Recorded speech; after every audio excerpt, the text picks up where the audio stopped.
everybody. It's obviously a very different welcoming. I wish that I was welcoming everybody, that we're sitting together in the Beis HaMikdash today, but we're not giving up. We still have time. And we're showing Hashem where our ratzon lies, what we really, really yearn for and what we want, and we're not stopping.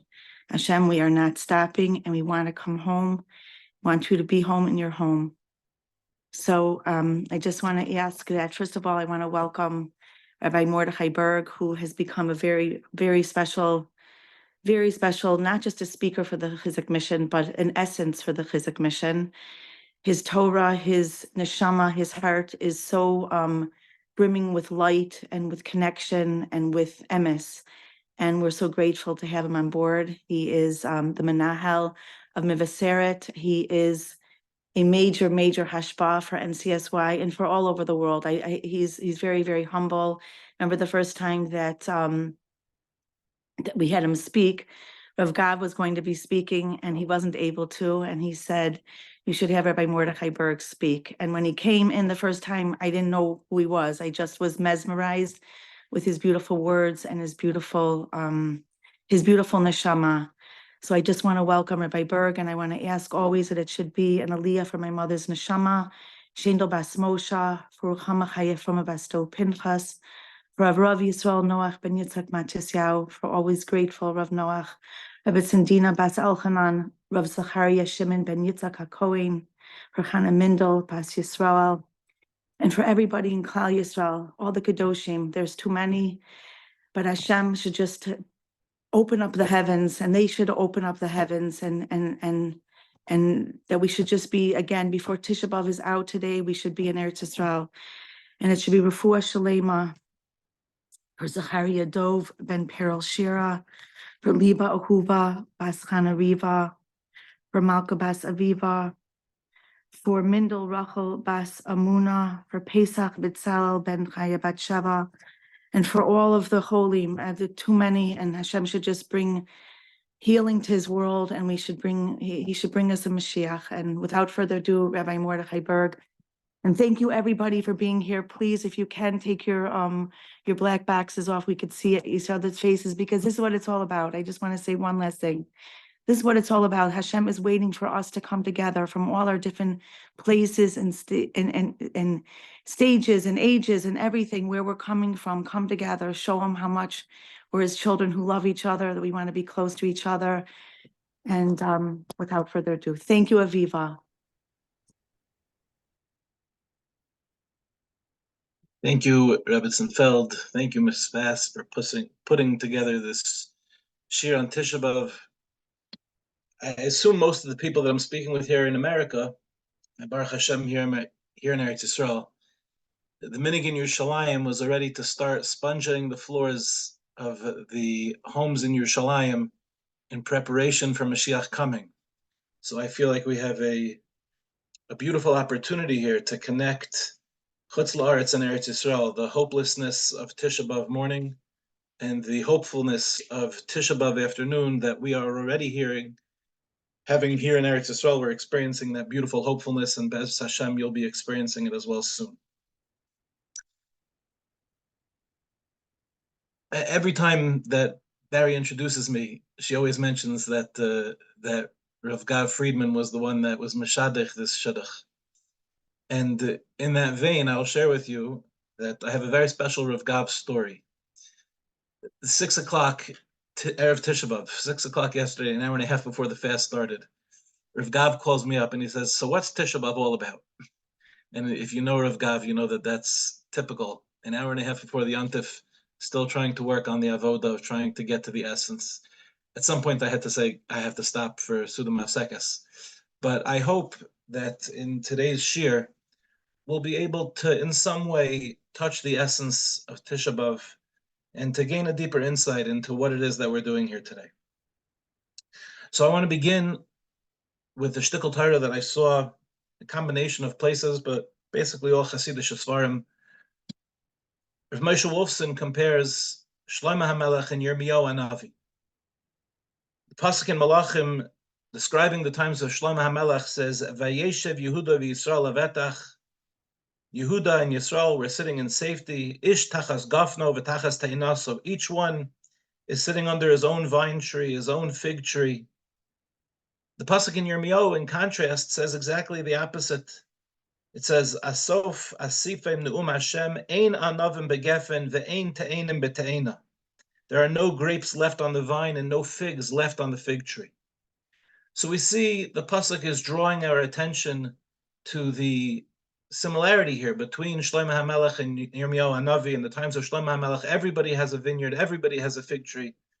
And in the destruction of the Beis HaMikdash that Yirmiyahu HaNavi is prophesying about, nobody has a vineyard, nobody has a fig tree.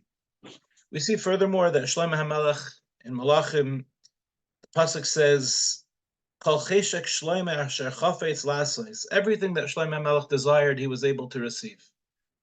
It's an unbelievable thing to say that everything that Shlomo HaMelech desired, he was able to receive. And in contrast, Yirmiyahu says, Or hayom asher yuladati bo. Cursed is the day on which I was born.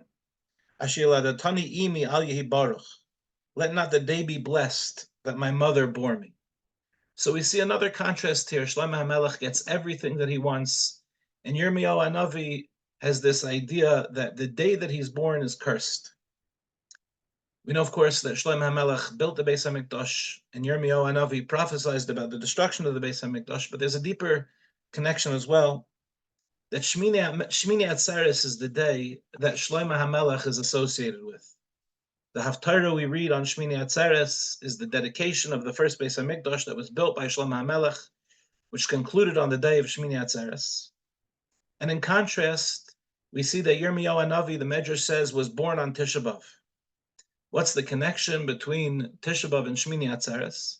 So I know this year it's become very popular to talk about. There's a Marsha, a beautiful Marsha in Bechoros.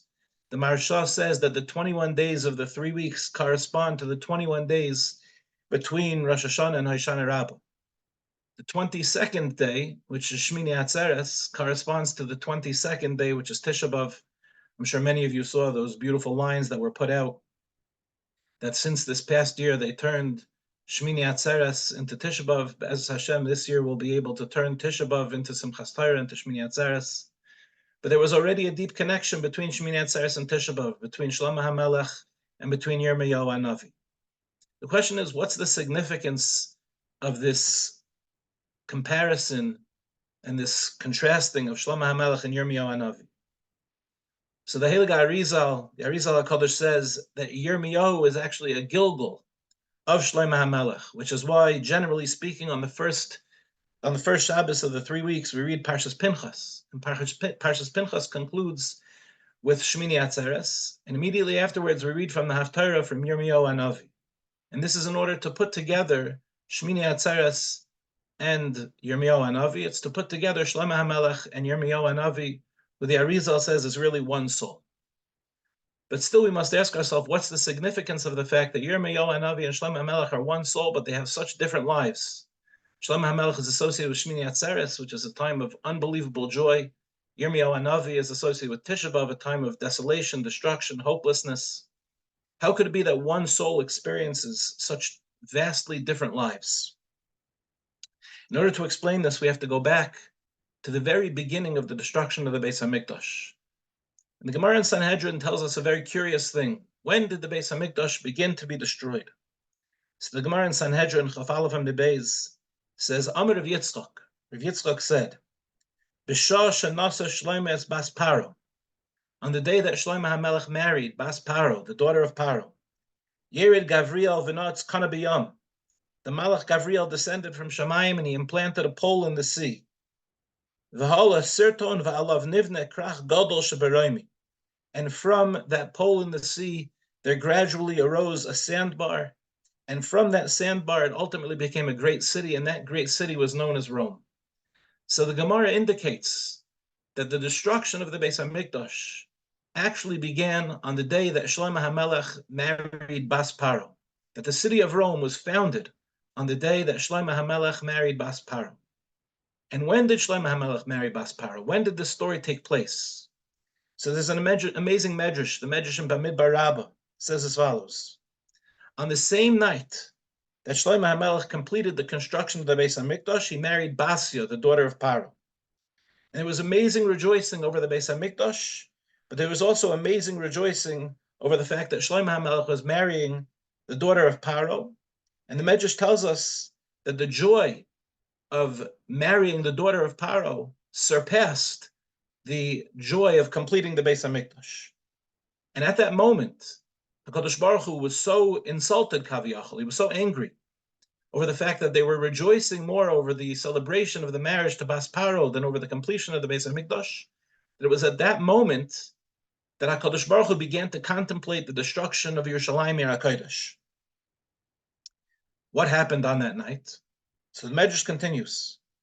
Paro's daughter, when she came into their marital bedroom, she spread a type of net above the bed of Shlomo HaMelech and Bas Paro, and she placed in this net a variety of precious stones and pearls, and they would shine like stars and constellations.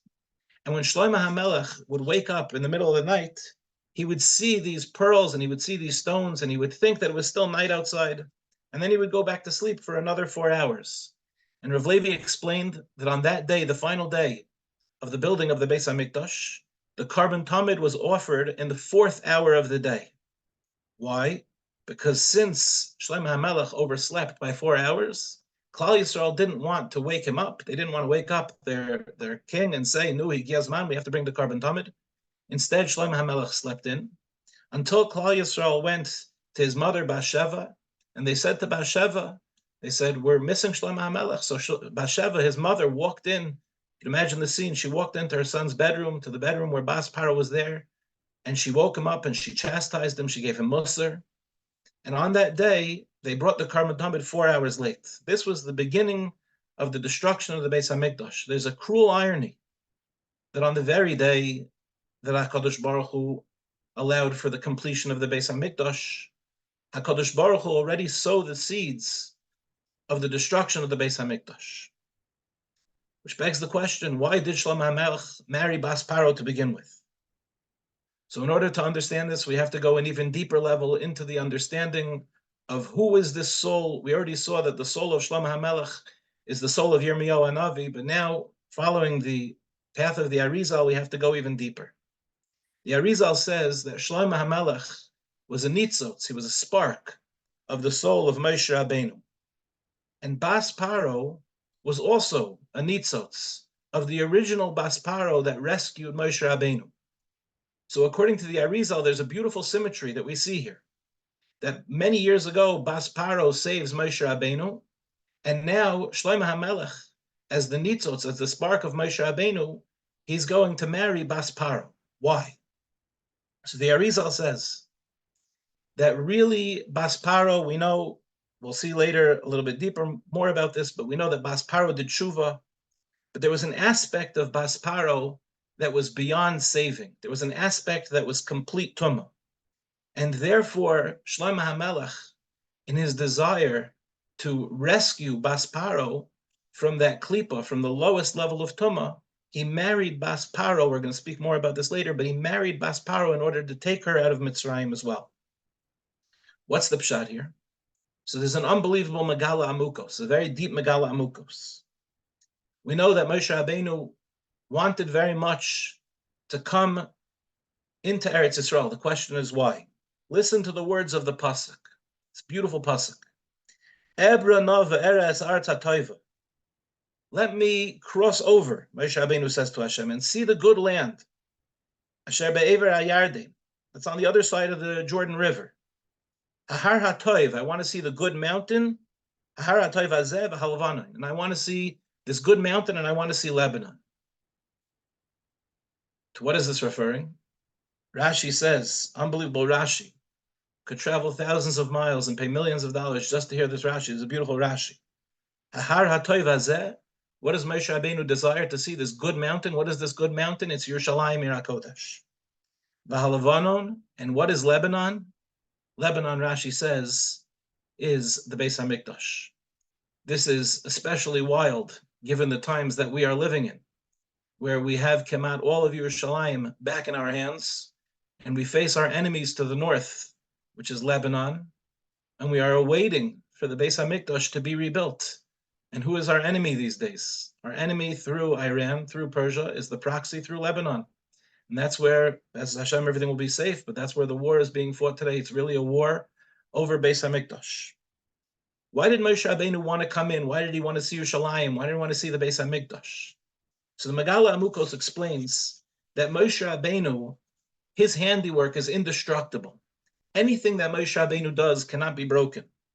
The Gemara in Saita says this beferish. Darsh Rav Chanina Bar Papa. Rav Chanina Bar Papa explained. What does it mean that HaKadosh Baruch Hu rejoice in the Lord, you righteous, praise in the comely for the upright? What does that mean? So Nava Tehillah ela Navet Tehillah. Don't read it Nava Tehillah, praise for the comely. Rather read it praise for the house. What is this house referring to? This house is referring, of course, to the Beis HaMikdash. This is the Maisim of Moshe Rabbeinu and David HaMelech, that their enemies were not able to defeat them. And the Gemara continues and explains that what happened, Moshe Rabbeinu, we know, made the Ohel Moed, but when the Beis HaMikdash was built, so the Ohel Moed was hidden under the Beis HaMikdash. And all of the Gemara says, all the Krashav, the Krasav, the Berechav, Amudav, and Adanav, all of the boards, the clasps, the bars, the pillars, the sockets, everything was hidden in tunnels beneath the Beis HaMikdash, because the work of Moshe Rabbeinu cannot be destroyed. Says the Megala Amukos, why did Moshe Rabbeinu so badly want to come into Eretz Yisrael? He wanted to build the Beis HaMikdash, because Moshe Rabbeinu understood that if he will build the Beis HaMikdash, then the Beis HaMikdash will not be able to be destroyed. And Moshe Rabbeinu wanted to build a Beis HaMikdash that could not possibly be broken. So why did HaKadosh Baruch Hu say no? Seems like a very beautiful vision that Moshe Rabbeinu had. So the Megala Amukos further explains based on a Medrash and Eicher Rabbah. The pasuk says, "Mizmar la'asaf Elokim bo goyim nachal asecha." There was a mizmar, there was a zemer, there was a song of Asaf. Elokim, our God, the nations have come into your inheritance. The Medrash asks, why is this a mizmar? Why isn't this a kinna? Why isn't this a lamentation? Why isn't this a dirge? Why is this a mizmar? So the Medrash very famously says that HaKadosh Baruch Hu had a choice. He could destroy Klal Yisrael, or he could destroy the Beis HaMikdash. In choosing to destroy the Beis HaMikdash, HaKadosh Baruch Hu took out his anger al eitzim va'avanim, and not chas v'shalom on Klal Yisrael. But if Moshe Rabbeinu would have built the Beis HaMikdash, then the Beis HaMikdash itself would have been indestructible. And therefore HaKadosh Baruch Hu would have no choice but to destroy Klal Yisrael. The reason why Moshe Rabbeinu wanted to come into Eretz Yisrael was in order to build the Beis HaMikdash that would be everlasting. But HaKadosh Baruch Hu said, no, if you build the Beis HaMikdash and it's everlasting, then when Klal Yisrael sins, instead of being sent into Galus and destroying the Beis HaMikdash, I'll have no choice but destroy Klal Yisrael. And that's why HaKadosh Baruch Hu responds to Moshe Rabbeinu, and he says, "V'yis'aber Hashem bila ma'anchem v'lo shama elai v'yomer Hashem elai rav loch." Rav loch, Hashem was wrathful with me, Moshe Rabbeinu says, and he wouldn't listen to me. And Hashem said, enough. What does Hashem mean when he says rav loch? It means your spiritual level is too great. For whatever Moshe Rabbeinu builds will be indestructible, and HaKadosh Baruch Hu will have no choice but to destroy Klal Yisrael. We therefore understand that Shlomo HaMelech understood that he was the nitzotz, he was the spark of Moshe Rabbeinu, and therefore Shlomo HaMelech saw it as incumbent upon himself to build the Beis HaMikdash, to do what Moshe Rabbeinu wanted to do, to build the Beis HaMikdash in a way that it would be indestructible. He wanted to take over the mission of Moshe Rabbeinu. What was his mistake? What was the mistake of Shlomo HaMelech? So it could be one of two mistakes. The Gemara in Rosh Hashanah has a machlokes. The Gemara says, "Chamishim sharei bina nivru ba'olam." We know that there are 50 gates of understanding that HaKadosh Baruch Hu created. There are 50 levels of bina, 50 levels of understanding in the world. The kula nitnu l'Moshe, and every one of these levels was given to Moshe Rabbeinu chaser echad, except for one, which means that Moshe Rabbeinu had 49 levels of bina. Shenemar, as it says in the pasuk, "V'tichsereu ma'at me'elokim," he had a little bit less than Hashem. And what does the Gemara tell us? Bikesh koheles limso divrei chayfetz. Bikesh koheles lios kamosha. Moshe Rabbeinu Koheles wanted to be like Moshe Rabbeinu. Who wrote Koheles? Shlomo HaMelech wrote Koheles. Shlomo HaMelech is Koheles.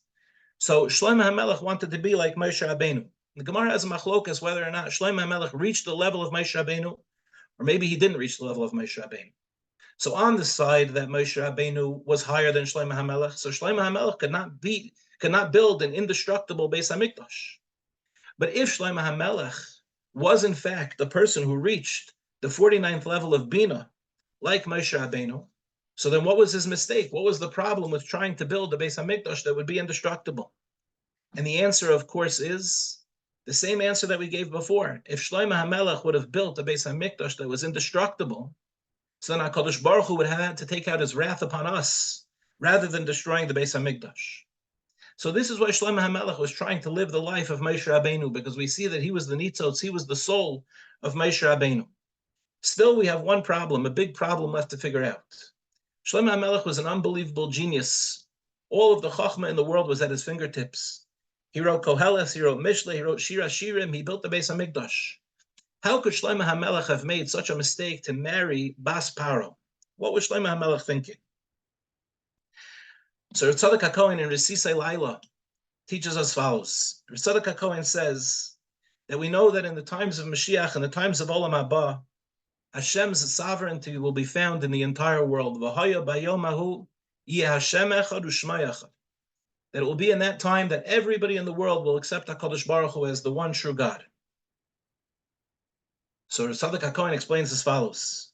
The reason that Shlomo HaMelech married Bas Paro is because in bringing Bas Paro and all the Gentile women that Shlomo HaMelech married, in bringing them into the fold, Shlomo HaMelech felt that he was leading a messianic lifestyle, that he was aggregating all the nations of the world into Klal Yisrael, so that everybody should recognize the Malchus of Hashem, like we will in the times of Mashiach. Why specifically Bas Paro? So we mentioned before that it was Bas Paro that saved Moshe Rabbeinu.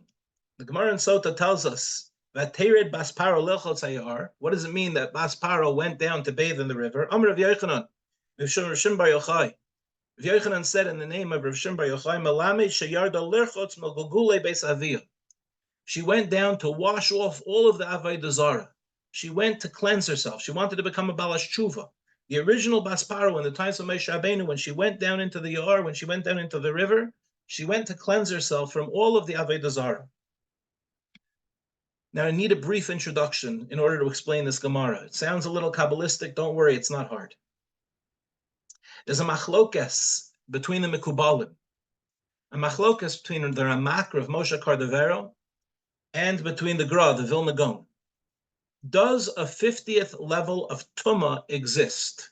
This is the machlokes between the Ramak and the Gra. The Ramak says there is a 50th level of Tumah, and the Gra says there is not a 50th level of Tumah. Many of us grew up with the complete understanding that there is a 50th level of Tumah. Where did we all learn this? We all learned it on the night of the Seder. That if Klal Yisrael would have stayed in Mitzrayim even one more moment, they would have fallen into the 50th level of Tumah. That's only according to the Ramak. But the Gra says there is no 50th level of Tumah. Bez Hashem, later in the Shir, we're going to be able, through the Leshem, to explain how both of these Shitas are true. So the Shvilei Pinchas explains as follows. With that introduction in mind, the Shvilei Pinchas explains as follows. Let's assume for a moment, like the Ramak, that there is a 50th level of Tumah. Says the Shvilei Pinchas as follows. Bas Paro, as the daughter of Paro, she was able to cleanse herself from the 49 levels of Tumah. The 49 levels of Tumah that were attached to Bas Paro, when she went down into the river that day, she was able to cleanse herself of those 49 levels of Tumah, but not the 50th level. The 50th level she was not able to cleanse herself from. Why was she only able to cleanse herself from the 49 levels of Tumah? Because she went in, and who did she engage with in the Yar? None other than Moshe Rabbeinu, who of course was Zeich, as we said a moment ago, to the 49 levels of Bina. Since Moshe Rabbeinu was Zeich to the 49 levels of Bina, since he was able to grasp the 49 levels of understanding of Torah in this world, through her connection to Moshe Rabbeinu, Bas Paro was able to cleanse herself from the 49 levels of Tumah that were on her, but not the 50th level. So that she was not able to cleanse herself from. Now, Now we can understand why Shlomo HaMelech wanted to marry the daughter of Paro. He wanted to cleanse her of the 50th level. But the question is, how was Shlomo HaMelech able to do that? Shlomo HaMelech didn't have the 50th level. So how was Shlomo HaMelech? Maybe he only had 48 levels of Bina, but even if you want to say that he had 49 levels of Bina, he certainly didn't have 50 levels of Bina. So how was Shlomo HaMelech going to cleanse Bas Paro of the 50th level of Tumah? So the Shvilei Pinchas quotes the Heilige Rabshitzer.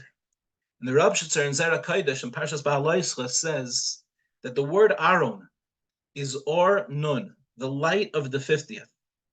So Shlomo HaMelech said, now that we have a Beis HaMikdash, and now that the Aron is in the Beis HaMikdash, we have the light of the 50th level. Memela Shlomo HaMelech said, on the day of the conclusion of the building of the Beis HaMikdash, it's the perfect time for me to marry Bas Paro.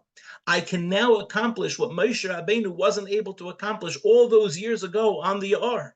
When Bas Paro came into the Yar, she contacted the 49 levels of Bina of Moshe Rabbeinu. But the 50th level of Tumah that she had, she could not possibly wipe away because Moshe Rabbeinu only had 49 levels. And I too might only have 49 levels. But now that the Aron, the Arnun, the 50th level is Shayach to the Beis HaMikdash, I can marry Bas Paro. And by marrying Bas Paro, I'll cleanse her of the 50th level of Tumah. And by cleansing her of the 50th level of Tumah, I'll have aggregated all the nations of the world into the Beis HaMikdash. And in that way, I will bring Mashiach, V'haya bayomahu, Yashem echad u'shmayach. So it's an unbelievable cheshbon the Shvilei Pinchas explains that Shlomo HaMelech had. Still, Shlomo HaMelech wasn't right, because HaKadosh Baruch Hu said, if you're going to marry Bas Paro, and you're going to wipe her totally clean from the 50th level of Tumah, then when Klal Yisrael sins, I'll have no choice but to destroy Klal Yisrael and not the Beis HaMikdash. However, Shlomo HaMelech had the right idea. It was only the wrong time. When do we reach the 50th level? This is the Yesod of Tisha B'Av. When do we reach the 50th level? So we all know that Moshe Rabbeinu was arguing with HaKadosh Baruch Hu by the Sneh. He had many different arguments of why he shouldn't be the Mashiach of Klal Yisrael. The pasuk says, "Vayomer bi Adoni shlachna biyad tishlach." He said to HaKadosh Baruch Hu, "Send somebody else." This is an unbelievable medrash. The medrash says, "Who did Moshe Rabbeinu want to send?" We know that there were others mentioned as well. Rashi mentions Aaron HaKohen, but there's a medrash that says that Moshe Rabbeinu wanted to send Rav Akiva. Why did Moshe Rabbeinu want to send Rav Akiva? So Rav Yitzchak Shvadron explains that we know a moment ago we said that 50 levels of Bina were created and they were all given to Moshe Rabbeinu except for one. Why does the Gemara say it like that? They were all given to Moshe Rabbeinu except for one. The Gemara should have simply said there were 50 levels of Bina created and 49 were given to Moshe Rabbeinu. Why does it say they were all given to him except for one? The answer is because Moshe Rabbeinu in truth had all 50 levels. He just wasn't able to access that 50th level. But who was able to access the 50th level that was given to Moshe Rabbeinu? It was none other than Rav Akiva. Rav Akiva was Zoche to the 50th level of Bina. And this is why, like the Gemara Menachos tells us, that Moshe Rabbeinu traveled in the future to hear the shir of Rav Akiva. And he was darshaning all the crowns on all the letters. He was in the 50th level. The crowns, the Kesser represents the 50th level. Moshe Rabbeinu couldn't understand him and he was getting very upset. Until Rav Akiva said, it's all halacha l'Moshe miSinai. Everything that I'm telling you is coming from Moshe Rabbeinu. And then Moshe Rabbeinu was appeased. Why was Moshe Rabbeinu appeased? Because now he saw that the 50th level of understanding that he didn't have, now someone actually accessed that 50th level and was shaykh to that 50th level, and this was the Torah of Rav Akiva. Mamela, we can now understand why Moshe Rabbeinu wanted Rav Akiva to take Klal Yisrael out of Mitzrayim. He said, I only have 49 levels of Bina. I'm only shaykh to the 49th level. Therefore, Moshe Rabbeinu says, when I take Klal Yisrael out of Mitzrayim, it will be an incomplete taking out of Mitzrayim. It will be an incomplete geula. Because that 50th level, the core tumah of Mitzrayim will still remain. But you, HaKadosh Baruch Hu, if you send Rav Akiva, then Rav Akiva will have a complete geula. He'll be able to take everything out of Mitzrayim because even the tumah of Mitzrayim itself will be wiped out. Since Rav Akiva is shaykh to the 50th level of Bina, he'll be shaykh to the 50th level of tumah. He can rectify the entire thing. And mainly we can understand why Rav Akiva is the one in the Gemara in Makos, the end of the Gemara in Makos, that I'm sure everybody has heard before, that when everybody else is crying over the destruction of the Beis Hamikdash, Rav Akiva is laughing over the ultimate redemption that will take place. Because in the place of destruction, where everything is broken down to its essence, where you're at that 50th level, that is the zone, so to speak, of Rav Akiva. That's where Rav Akiva makes his money. That's where Rav Akiva comes to play. That 50th level of Tumah, the complete desolation, the complete destruction, that is the work of Rav Akiva. That's everything that Rav Akiva was born in this world for. That's where Rav Akiva, the Arizal says, is the Gilgal of Yaakov Avinu. Yaakov Avinu is the Bechina of Yud Ekev. Yaakov Avinu holds onto the heel of Esav, but he's able to find the Yud, he's able to find the Elokus, he's able to find the Rebbeinu Shalom, even in the lowest level people, even in the lowest level situations. That's where Rav Akiva, even in the place of the greatest destruction, Rav Akiva gives us access to the greatest level of hope. Because Rav Akiva can find the Bina, he can find the understanding in the greatest tumah and the greatest destruction in the world. And this is the Yesod of Tisha B'Av. The Yesod of Tisha B'Av is not simply to sit on the floor and simply to mourn and to say what will be with us. Tisha B'Av is much deeper than that. Mashiach is born specifically on Tisha B'Av because it's only in the lowest point imaginable that we find that our emunah can never be destroyed. We've seen this time and again throughout history. When Klal Yisrael is kemat wiped out, when there's kemat nothing left, the emunah of Klal Yisrael is off the charts. We see this in our times, in our lifetimes, that in a post-Holocaust generation where there was nothing left of Klal Yisrael. There's She'eres HaPleita, there was nothing left. And from exactly that time, there was unbelievable emunah, and we built Eretz Yisrael, and we built America, and Torah is flourishing in ways that it never flourished before. The secret of the 50th gate of concealment that the Ramak and the Gra argue over, the Leshem explains as follows. Remember before we said the Ramak says that there is a 50th level of Tumah. And the Gra says, how could there be a 50th level of Tumah, a place where there's no Rebbeinu Shalom whatsoever, where there's total concealment? That doesn't make any sense. Says the Leshem as follows. It's an unbelievable psychological insight for us, as well as a Kabbalistic insight. He says, of course, the Leshem says, of course, the Ramak is saying that there's a 50th level that exists, of course. But what the Gra is saying is that the moment that a person reaches the 50th level, when they're in a place of total tumah, total devastation, total desecration, total isolation, in that space, HaKadosh Baruch Hu has no choice but to reveal himself. Because there is no place that's devoid of Hashem. So when we reach the lowest level, we find out the greatest secret in the world, that the lowest level is really the highest level. And that in the place where there appeared to be no Rebbeinu Shalom was all Rebbeinu Shalom. Like, for example, we know that a Mitzorah, somebody who has tsaras, but the tsaras is completely covering their body and they're totally white, that's not a Mitzorah. Only if you have a patch of white can you be considered a leper, can you be considered a Mitzorah. What's the pshat? Same pshat. If a person, let's say, is judged by a bezdin and everybody in the bezdin says he's chayev misa, then we say he goes free.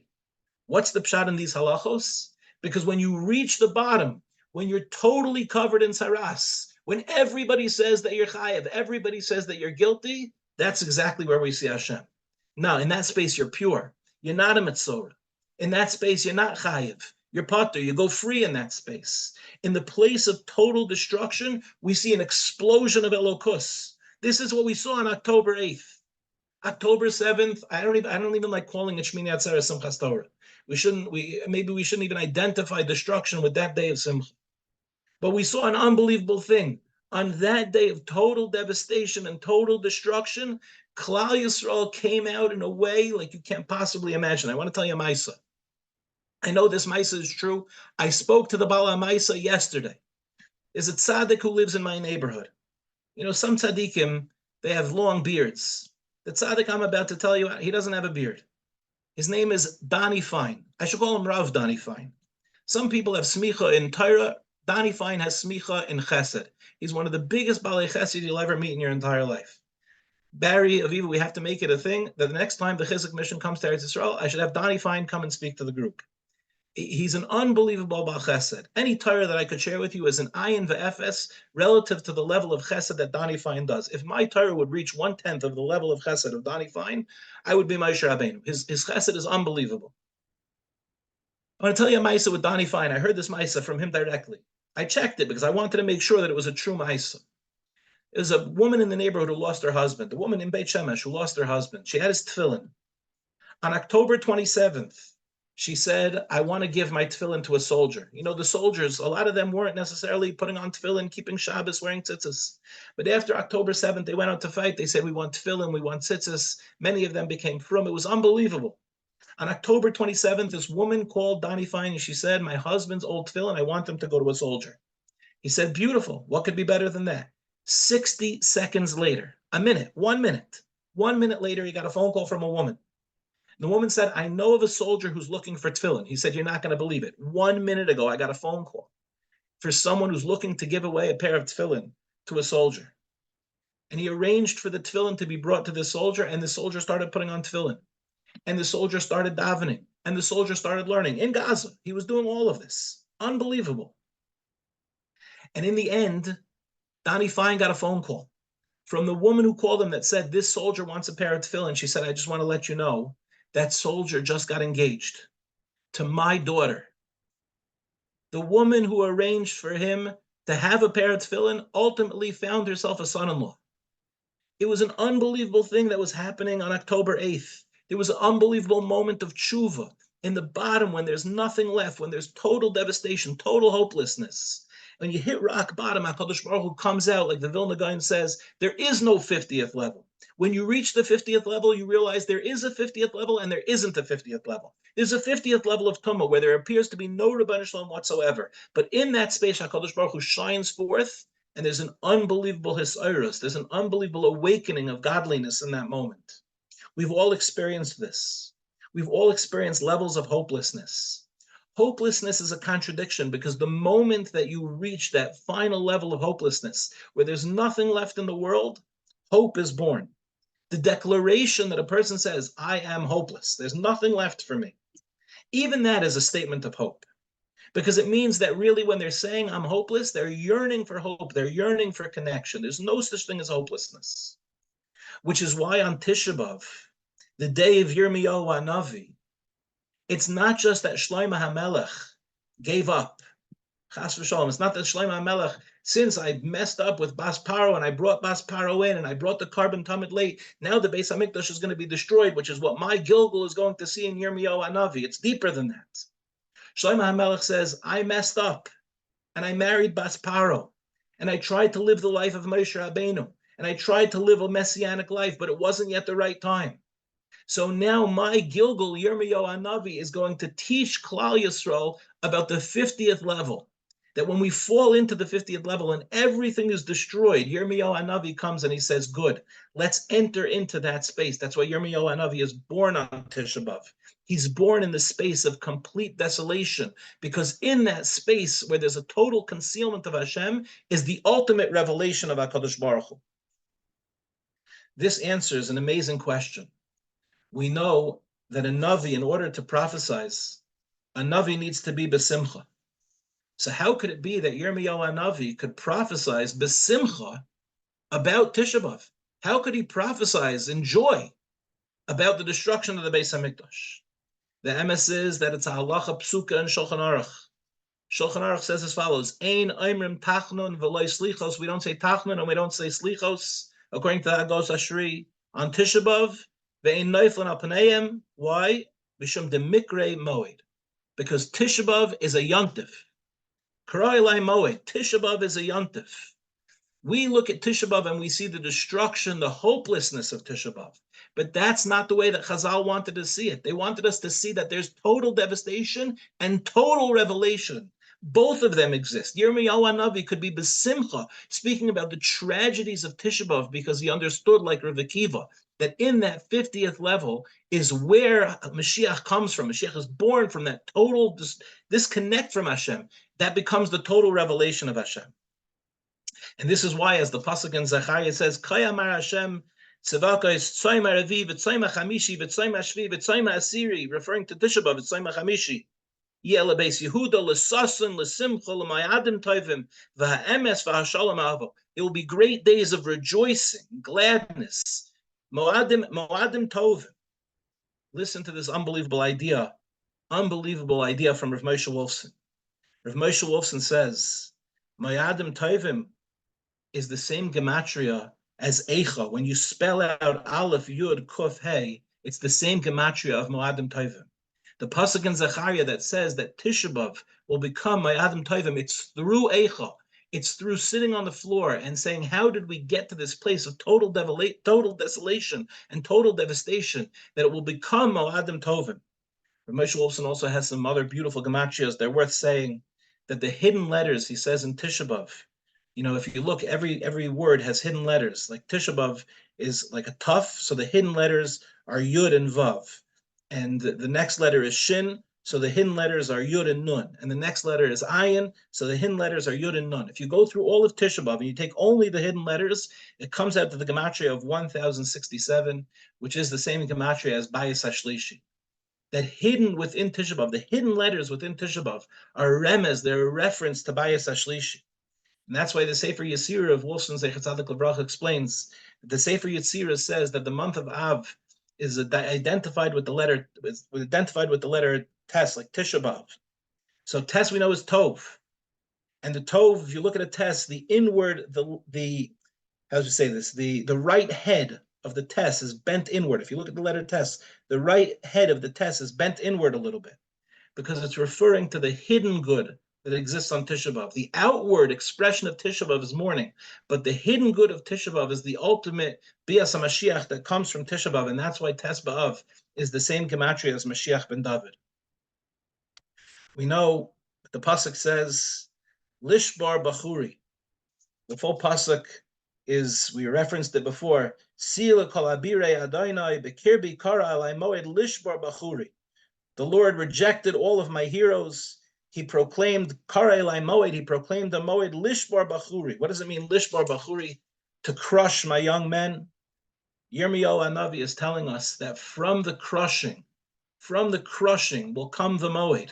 Because Tisha B'Av is a Moed where we're crushed, where we get to that 50th level, that ultimately becomes the place where Mashiach Tzidkenu is born from. And we should be Zoicha. Wolfson explains that if you add the gematria of Nachamu to the gematria of Yirmiyahu Hanavi, Nachamu is 104 and Yirmiyahu is 271. It equals that of Shlomo HaMelech, which is 375. When we put Nachamu together with Yirmiyahu, then we get the vision of Shlomo HaMelech, which is ultimately the vision of Moshe Rabbeinu, to build a Bayis Shlishi, which this time will be everlasting, because HaKadosh Baruch Hu will have no need to take out his wrath upon Klal Yisrael. When we reach the 50th level of Tumah, Hashem shines his light upon the entire world, and there will be no more reason for Klal Yisrael to be destroyed. Since there will be no more reason for Klal Yisrael to be destroyed, the Sukkah of Shlomo HaMelech, the Sukkah of David HaMelech, the vision of Moshe Rabbeinu can finally come to its completion, and we could be Zoicha to a Bayis Shlishi that will be a Binyan Adayad that will be everlasting. I want to wish everyone a meaningful Tisha B'Av. Those that are in America, I hope that you get to the afternoon quickly, and that you're Zoicha not only to wash the floors of your own homes, Kodesh Baruch Hu should pick all of you up to Eretz Yisrael, and we should be Zoicha to wash the floors of Eretz Yisrael together. I just want to share with you one tiny thing. In the Machlis home, in Yerushalayim Eretz Kodesh, in the Machlis home, they have a Zecher L'Churban. They have an unpainted square, where Rav Machlis also has a paintbrush and a full can of paint, ready for Mashiach to come. He's waiting to wipe over that Zecher L'Churban so we could greet Mashiach together. You should be Zeicha to come to Eretz Yisrael, not only to clean the floors of Eretz Yisrael, but to repaint over that Zecher L'Churban. Have a meaningful Tisha B'Av, everyone.